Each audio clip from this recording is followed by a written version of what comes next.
Dita ndërkombëtare e tokës që festohet çdo vit më 22 prill është një ngjarje globale që synon të rrisë ndërgjegjësimin dhe të promovojë veprimet për mbrojtjen e mjedisit. Kjo ditë përkujtohet në mbar botën për të theksuar rëndësinë e kujdesit ndaj planetit tonë, tokës, burimit të jetës. Kjo nisi për herë të parë në vitin 1970, ndërsa sot organizohet nga rrjeti i ditës së tokës dhe përfshin ngjarje dhe aktivitete në mbi 190 vende të botës. Një moment historik në kuadër të kësaj dite ishte nënshkrimi i Marrëveshjes së Parisit për klimën më 22 prill 2016 nga Shtetet e Bashkuara, Kina dhe rreth 120 vende të tjera, një hap vendimtar drejt luftës kundër ndryshimeve klimatike. Rrënjët e kësaj nisme shtrihen më herët në vitin 1969, ku në një konferencë të UNESCO-s në San Francisco, aktivisti John McConnell propozoi për herë të parë një ditë ndërkombëtare për të nderuar tokën dhe për të promovuar paqen globale.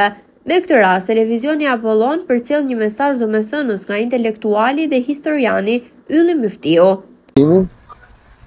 Për të ruajtur pasurinë më të çmuar që ka njerëzimi, tokën. Është kjo tokë që siguron jetesën e rreth 8 miliard njerëzve që jetojnë në të dhe që duhet ruajtur si sytë e ballit, sepse pa të njerëzimi nuk mund të ecë përpara.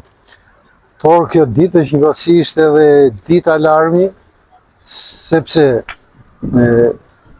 nuk po trajtohet me seriozitetin dhe dashurinë që duhet të ketë njerëzimi ndaj kësaj dhurate që natyra ka bërë për të. Veçanërisht këtu në vendin tonë, toka nuk po trajtohet me seriozitetin e duhur, ndërtime pafund në sipërfaqe pjellore që i duhen njeriut për të siguruar ushqimin, për të siguruar jetesën e tij të përditshme.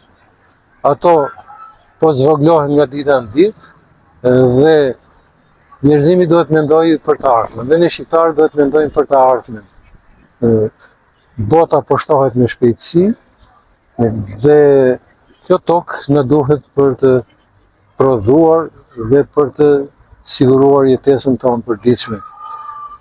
Pra, kjo ditë na kujton që të pasuri kaq të çmuar ne duhet ta ruajmë. Të parët tanë kanë qenë më të kujdesshëm se ne, sepse ato pak ndërtime që i bënin kodra, i bënin mal dhe atë pak fush që ka Shqipëria e ruanin me shumë kujdes për prodhimet bujqësore. Brezi i sotëm e ka harruar këtë traditë të popullit shqiptar dhe me etjen e madhe për fitim, po zaptojnë edhe sipërfaqe që në asnjë mënyrë nuk duhet të ishin shndruar në sheshe ndërtimi.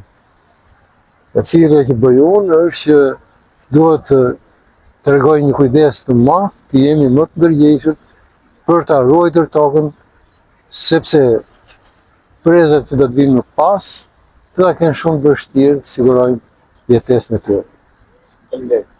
Kohë kur krizat mjedisore po thellohen dhe ndikimi i njeriut mbi klimën është më i madh se kurrë, dita e tokës është një kujtesë që çdo veprim i vogël në dobi të natyrës ka një ndikim të madh për të ardhmen e brezave që vijnë.